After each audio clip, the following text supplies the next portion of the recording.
Hi hello ನಮಸ್ಕಾರ. ಎಲ್ಲರೂ ಹೇಗಿದ್ದೀರಾ? ಕಲ್ಪನಾ ಜಗತ್ತು ಯೂಟ್ಯೂಬ್ ಚಾನಲ್ಗೆ ಎಲ್ರಿಗೂ ಸ್ವಾಗತ. ನಾನು ನಿಮ್ಮ ನಂದಿನಿ ಹೆಬ್ಬಾರ್. ಒಲವು ಮೂಡಿದಾಗ ಅಧ್ಯಾಯ 7 ಹೇಗಿದೆ ಅಂತ ಹೇಳಿ. ಲೈಕ್ ಕಮೆಂಟ್ ಶೇರ್ ಮಾಡೋದನ್ನು ಮರೆಬೇಡಿ. ಸಬ್ಸ್ಕ್ರೈಬ್ ಮಾಡ್ಕೊಳ್ಳಿ ಪ್ಲೀಸ್. ಸರ್ ಸರ್ ಮಲಗಿದ್ದವನ ಇಳಿಸೋ ಪ್ರಯತ್ನ ಪಾರಿದು. ಆಗಷ್ಟೇ ನಿದ್ದೆ ಹತ್ತಿದ್ದರಿಂದ ಬೇಗ ಎಚ್ಚರಿಕೆ ಆಗಲಿಲ್ಲ. ಅದ್ವೈತ್ ಕೈ ಹಿಡಿದು ಸರ್ ಏಳಿ ಮೇಲೆ ಅಂದಾಗ ಅವಳ ಕೈನ ಎಳೆದುಕೊಂಡು ತಿರುಗಿ ಮಲಗಿದ. ಅವನು ಎಳೆದ ಕೂಡಲೇ ಅವನ ಮೈಮೇಲೆ ಬಿದ್ಲು ಪಾರಿ. ಮೈಮೇಲೆ ಭಾರ ಆದಾಗ ಎಚ್ಚರ ಆದ ಅದ್ವೈತ್ ಏಯ್ ಏನೇ ಮಾಡ್ತಿದ್ಯಾ ಅಂದು ರೇಗಿದ. ಸರ್ ಆಗಿನಿಂದ ಇಳಿಸ್ತಾ ಇದ್ದೀನಿ, ಹೇಳ್ತಾನೇ ಇಲ್ಲ ನೀವು ದೂರು ಪಾರಿದು. ಅದಕ್ಕೆ ಮೈಮೇಲೆ ಬೀಳೋದ ಅಂದವನ ಮೈಮೇಲೆ ಇದ್ಲು ಇನ್ನೂ ಪಾರಿ. ಸರ್ ನಾನು ಬಿದ್ದಿಲ್ಲ, ನೀವೇ ಹೇಳ್ಕೊಂಡಿದ್ದು. ಈಗಲೂ ನನ್ನ ಕೈ ನೀವೇ ಹಿಡ್ಕೊಂಡಿದ್ದೀರಾ, ಕೈ ಬಿಡಿ ಅಂದ್ಲು ಪಾರಿ. ಸರಿ ಅಂತ ತಲೆ ಹೋಗೋ ವಿಷಯ ಏನಿತ್ತು ಈಗ ನನ್ನ ಹೇಳಿಸೋ ಅಂಥದ್ದು ಅಂದು ರೇಗಿದ. ಅದು ಪೊಲೀಸ್ ಬಂದಿದ್ದಾರೆ ಅಂದ್ಲು ಭಯದಲ್ಲಿ. ಪೊಲೀಸ್ ಬಂದರೆ ನೀನ್ಯಾಕೆ ಹೆದರ್ತೀಯ, ಏನಾದರೂ ಮಾಡಿದ್ಯಾ ಅಂದ. ಇಲ್ಲಪ್ಪ ಇಲ್ಲ ಎಂದು ತಲೆ ಆಡಿಸಿದವಳ ಕಂಡು ನಕ್ಕವ. ಬಾ ಹೋಗೋಣ ಅಂದು ಎದ್ದ. ನಿಧಾನವಾಗಿ ವಾಕರ್ ಸಹಾಯದಿಂದ ನಡೆಯುತ್ತಿದ್ದ. ಡಾಕ್ಟರ್ ಹೇಳಿದರು ನಿಧಾನವಾಗಿ ನಡೆಯೋ ಪ್ರಯತ್ನ ಮಾಡಿ ಅಂತ. ಹಾಗಾಗಿ ಪಾರಿ ತಾನೇ ಹೋಗಿ ವಾಕರ್ ತಂದು ದಿನ ಒಂದಷ್ಟು ಹೊತ್ತು ಅವನ ವಾಕ್ ಮಾಡಿಸ್ತಾ ಇದ್ಲು. ಗುಡ್ ಈವ್ನಿಂಗ್ ಸರ್, ಏನು ವಿಷಯ ಇಲ್ಲಿವರೆಗೂ ಬಂದಿದ್ದೀರಾ ಅಂದ ಅದ್ವೈತ್ ಅವರ ಎದುರಿಗೆ ಕೂತ್ಕೊಂಡು. ಬರಲೇಬೇಕು ಅಲ್ವಾ, ನಮ್ಮ ಕೆಲಸನೇ ಅಂಥದ್ದು. ನಿಮ್ಮ ಮೇಲೆ ಅಟ್ಯಾಕ್ ಮಾಡಿದವರು ಸಿಕ್ಕಿದ್ದಾರೆ. ನೀವೊಂದು ಕಂಪ್ಲೇಂಟ್ ಕೊಟ್ಟರೆ ಅವರ ಮೇಲೆ ಆ್ಯಕ್ಷನ್ ತಗೋತೀವಿ. ಜೊತೆಗೆ ನೀವು ಕೋರ್ಟ್ಗೆ ಬಂದು ಸಾಕ್ಷಿ ಹೇಳಬೇಕಾಗುತ್ತೆ ಅಂದರು ಬಂದ SI. ಸರ್ ಆಯಿತು ಬರ್ತೀನಿ. ಇಷ್ಟು ದಿನ ಸುಮ್ಮನೆ ಇದ್ದೆ, ಕಾರಣ ಅವರು ನನ್ನವರೆಗೂ ಇದ್ದರು. ಆದರೆ ಲಾಸ್ಟ್ ಟೈಮ್ ನನ್ನವರವರೆಗೂ ಬಂದಿದ್ದಾರೆ. ಇನ್ನು ಬಿಡೋ ಮಾತೇ ಇಲ್ಲ. ಅವರ ಜೊತೆಗೆ ಅವರನ್ನು ಬಿಟ್ಟವರು ಯಾರು ಅಂತಾನು ತಿಳ್ಕೊಳ್ಳಿ ಆಯಿತಾ ಅಂದ ಅದ್ವೈತ್. ಅವನ ಮಾತು ಕೇಳಿದ ಪಾರಿ ಬಿಚ್ಚಿದ್ಲು. ಯಾವಾಗಲೂ ಅಟ್ಯಾಕ್ ಆಗ್ತಿರುತ್ತೆ ಅಂದಿದ್ದೆ ಅವಳ ಭಯದ ಕಾರಣ. ಅದರಲ್ಲಿ ಅವ ಹೇಳಿದ ಬೇರೆ ಮಾತಿನ ಮೇಲೆ ಅವಳ ಗಮನ ಹೋಗದೇ ಇದ್ದಿದ್ದು ಅದ್ವೈತ್ಗೆ ನಷ್ಟ. ಜೀವದ ಆಸೆ ತೊರೆದು ಬದುಕೋ ಅಂತ ಹುಚ್ಚು ಯಾಕೆ ಅನ್ನೋ ಪ್ರಶ್ನೆ ಮನದಲ್ಲಿ ಮೂಡಿತ್ತು. ಸರಿ ಸರ್, ನಾವಿನ್ನು ಹೊರಡ್ತೀವಿ. ಏನಾದರೂ ವಿಷಯ ಇದ್ದರೆ ಕಾಲ್ ಮಾಡ್ತೀವಿ ಅಂದು ಅವನ ಪರವಾಗಿ ಒಂದು ಕಂಪ್ಲೇಂಟ್ ಬರೆದು ಅದಕ್ಕೆ ಅವನ ಸಹಿ ಹಾಕಿಸಿಕೊಂಡು ಪೊಲೀಸ್ನವರು ಹೋದರು. ಅವರು ಹೋದ ಬಳಿಕ ಬಾಗಿಲು ಹಾಕ್ಕೊಂಡು ಬಂದು ಅದ್ವೈತ್ ಎದುರಿಗೆ ನಿಂತ ಪಾರಿ ನಿಮಗೆ ಯಾವಾಗಲೂ ಅಟ್ಯಾಕ್ ಆಗ್ತಿತ್ತಾ ಅಂದು ಕೇಳಿದ್ಲು. ಆಗ್ತಿತ್ತು, ಯಾಕೆ ಅಂತ ನೀರಸವಾಗಿ ಕೇಳಿದ್ದ. ಏನು ಸರ್ ಹೀಗೆ ಹೇಳ್ತಿದ್ದೀರಾ? ಮೊದಲೇ ಇದರ ಬಗ್ಗೆ ಪೊಲೀಸ್ ಕಂಪ್ಲೇಂಟ್ ಕೊಡೋದು ಬಿಟ್ಟು ಹಾಗೇ ಇದ್ದೀರಾ? ಏನಾದರೂ ಹೆಚ್ಚು ಕಮ್ಮಿ ಆಗಿದ್ರೆ ಏನು ಮಾಡ್ತಿದ್ರಿ? ಪಾಪ ನಿಮ್ಮ ಅಪ್ಪ ಅಮ್ಮ ಎಷ್ಟು ನೋವು ತಿಂತಿದ್ರು. ಈಗಲೂ ನಿಮಗೆ ಹೀಗೆ ಆಗಿದ್ದು ಗೊತ್ತಿಲ್ಲ ಗೊತ್ತಾದರೆ ಜೀವನ ತುಂಬ ಅಮೂಲ್ಯ ಸರ್. ಸಿಕ್ಕಾಗ ಅನುಭವಿಸಿ ಬಿಡಬೇಕು, ಅದು ಬಿಟ್ಟು ಹೀಗೆ ವಿನಾಕಾರಣ ನಿರ್ಲಕ್ಷ್ಯ ಮಾಡಿ ಕಳ್ಕೊಳ್ಳೋದು ಅಲ್ಲ ಅಂದ್ಲು ಪಾರಿ. ಅಬ್ಬಾ ಏನು ತಿಳುವಳಿಕೆ, ಧನ್ಯೋಸ್ಮಿ ಕಣೆ ಅಂದ ನಾಟಕೀಯವಾಗಿ ಕೈ ಮುಗಿದ. ಸರ್ ಏನಾಯಿತು, ಯಾಕೆ ಹೀಗೆ ಹೇಳ್ತಿದ್ದೀರಾ ಅಂದು ಕೇಳಿದ್ಲು ಪಾರಿ. ಮತ್ತೆ ಇನ್ನೇನು ಹೇಳಬೇಕು, ಫಿಲಾಸಫಿ ಮಾತ್ರ ಬಾಯಿ ಬಿಟ್ಟರೆ 1 ನಿಮಿಷ ಪುರ್ಸೊತ್ತು ಇಲ್ಲದಾಗೆ ಹೇಳ್ತೀಯಾ? ಅದೇ ಪ್ರೀತಿ ಮಾಡ್ತೀಯಾ ಅಂದರೆ ಹೇಗೆ ಮಾಡೋದು ಅಂತೀಯಾ ಅಂದು ಗದರಿದ. ಸರ್ ಅಂದು ಮುಖ ಊದಿಸಿದವಳ ಕಂಡವನಿಗೆ ಮುದ್ದುಕ್ಕಿತ್ತು. ಅವಳನ್ನು ಮುದ್ದು ಮಾಡಬೇಕು ಅಂತ ಅಂದ್ಕೊಂಡವ ತಕ್ಷಣ ಅವಳನ್ನು ಬೆಳಿಗ್ಗೆ ಕರೀದ ಸನ್ನೆ ಮಾಡಿ. ಏನು ಸರ್ ಅಂತ ಹತ್ತಿರ ಹೋದವಳ ಕೈ ಹಿಡಿದು ತನ್ನ ಪಕ್ಕದಲ್ಲಿ ಕೂರಿಸಿಕೊಂಡ. ಅವನು ಎಳೆದ ಕೂಡಲೇ ಗಾಬರಿಯಾದ್ಲು. ಸರ್ ಏನು ಮಾಡ್ತಿದ್ದೀರಾ ಅಂತ ಕೇಳಿದ್ಲು.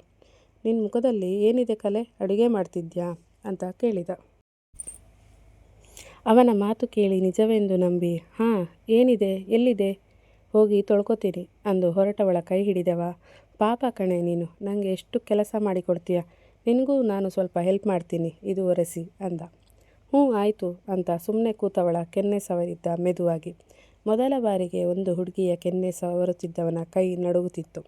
ಸರ್ ಕೈ ಯಾಕೆ ನಡುಗ್ತಾ ಇದೆ ಅಂತ ಕೇಳಿದ್ಲು ಪಾರಿ.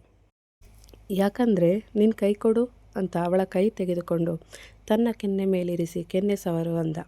ನಿಧಾನವಾಗಿ ಸವರಿದವಳೆ ನಗೋಕೆ ಶುರು ಮಾಡಿದ್ಲು. ಯಾಕೆ ಗೂಬೆ, ಏನಾಯಿತು ಅಂದು ಕೇಳಿದ ಕೋಪದಲ್ಲಿ. ಸರ್ ನಿಮ್ಮ ಗಡ್ಡ ಅಂಗೈಗೆ ಚುಚ್ಚಿ ಕಚ್ಗುಳಿ ಆಗ್ತಿದೆ ಅಂದ್ಲು ನಗುತ್ತಲೇ. ಲೇಯ್ ಏನು ಅನ್ನಿಸ್ತಿಲ್ವಾ ನಿಂಗೆ ನನ್ನ ಕೆನ್ನೆ ಸವರಿ ಅಂದು ಕೇಳಿದ ಅದ್ವೈತ್. ಸರ್ ನೀವ್ಯಾಕೆ ಕೆನ್ನೆ ಸವರೋಕ್ಕೆ ಹೇಳಿದ್ದು, ಕೆರಿತಾ ಇದೆಯಾ? ನೀವು ಕ್ಲೀನ್ ಶೇವ್ ಮಾಡಿ, ಬಹುಶಃ ಇಷ್ಟೊಂದು ಗಡ್ಡ ಇರೋದಕ್ಕೆ ತುರಿಕೆ ಅನಿಸುತ್ತೆ ಅಂತ ವೇದಾಂತ ಮಾಡಿದವಳ ಕಂಡು ತಲೆ ಚೆಚ್ಚಿಕೊಂಡಿದ್ದ. ಯಾಕೆ ಸರ್, ತಲೆ ನೋಯ್ತಿದ್ಯಾ? ಮತ್ತೆ ತಲೆ ಮಸಾಜ್ ಮಾಡಲಾ, ನೋವು ಕಡಿಮೆ ಆಗುತ್ತೆ ಅಂದು ಕೇಳಿದ್ಲು. ಅವಳ ಸನಿಹ ಬಯಸುತ್ತಿದ್ದವ ಹೂ ಅಂದ.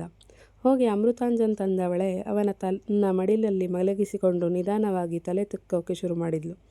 ಮತ್ತೊಮ್ಮೆ ಇಳಿಸಿ ತನ್ನ ಕಡೆಗೆ ಮುಖ ಮಾಡಿ ಮಲಗಿಸಿ ತಲೆ ಮತ್ತೆ ಹಣೆಗೆ ಹಚ್ಚಿ ಮಸಾಜ್ ಮಾಡ್ತಿದ್ರೆ ಹುಡುಗನ ಎದೆ ಬಡಿತ 100ರ ಗಡಿ ದಾಟಿತ್ತು ಅವಳ ಸನಿಹಕ್ಕೆ. ಅವಳ ಕೈ ಚಳಕಕ್ಕೆ ಅಲ್ಲೇ ನಿದ್ರೆಗೆ ಜಾರಿದ್ದ. ಮತ್ತೆರಡು ದಿನ ಕಳೆದಿತ್ತು. ಕೇಶವರಾಯರು ಮಡದಿಯೊಡನೆ ಅದ್ವೈತ್ಗೆ ವಿಷಯ ಹೇಳದೆ ಸೀದಾ ಬಂದಿದ್ರು. ಮನೆ ಡೋರ್ ಬೆಲ್ ಮಾಡೋಕ್ಕೂ ಪಾರಿ ಹೋಗಿ ಬಾಗಿಲು ತೆಗೆದ್ಲು.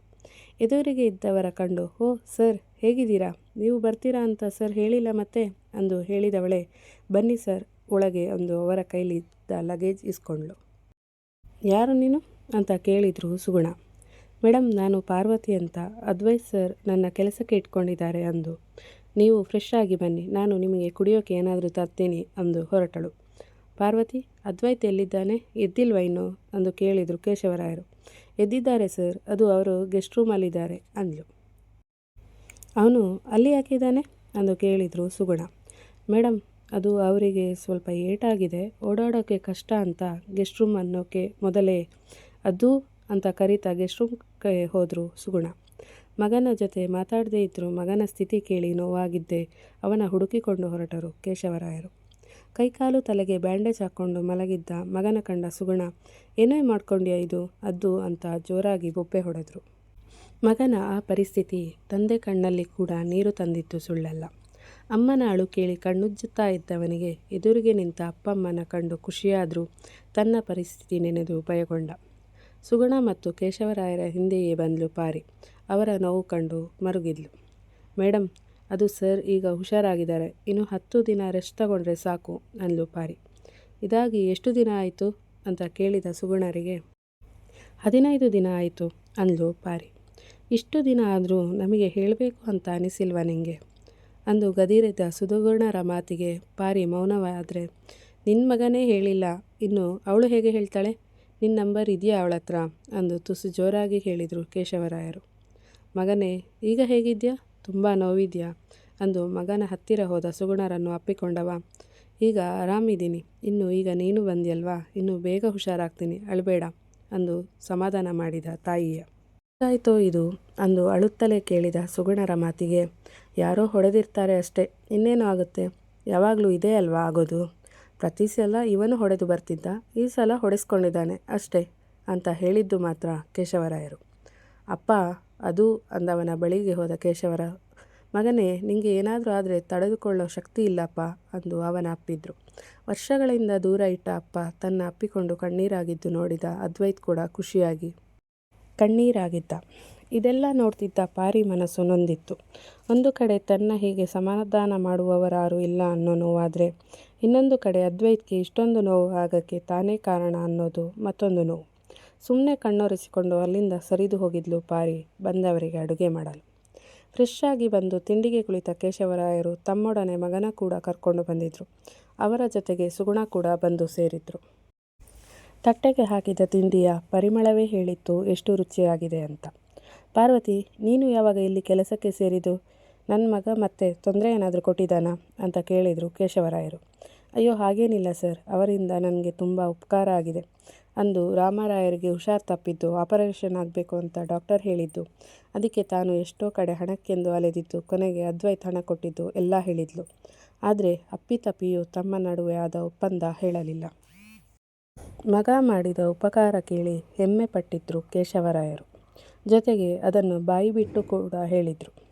ಇಷ್ಟು ವರ್ಷ ತನ್ನೊಂದಿಗೆ ಮಾತನಾಡದ ತಂದೆ ಮಾತನಾಡಲು ಕಾರಣ ಪಾರಿ ಅಂತ ಅವಳ ಮೇಲಿನ ಪ್ರೀತಿ ಮತ್ತಷ್ಟು ಹೆಚ್ಚಾಗಿತ್ತು. ತಿಂಡಿ ತಿನ್ನುತ್ತಲೇ ವಿಚಾರಿಸಿದವರಿಗೆ ಪಾರಿ ಇದೇ ಮನೆಯಲ್ಲಿ ಇದ್ದು ಮಗನಿಗೆ ಸಹಾಯ ಮಾಡಿದ್ದು ತಿಳಿದು ಅವಳಿಗೆ ಧನ್ಯವಾದ ಹೇಳಿದರು. ಜೊತೆಗೆ ನಾಳೆ ವಾಪಸ್ ಆಶ್ರಮಕ್ಕೆ ಹೋಗಿ ಅಲ್ಲಿಂದಲೇ ಕೆಲಸಕ್ಕೆ ಬಾ ಅಂದರು ಸುಗುಣ. ಅವರ ಮಾತಿಗೆ ಪಾರಿ ಹ್ಞೂ ಅಂತ ತಲೆ ಆಡಿಸಿದ್ರು. ಆದರೆ ಅದು ನೋಡಿದ ಅದ್ವೈತ್ಗೆ ಮಾತ್ರ ಬೇಸರವಾಗಿತ್ತು.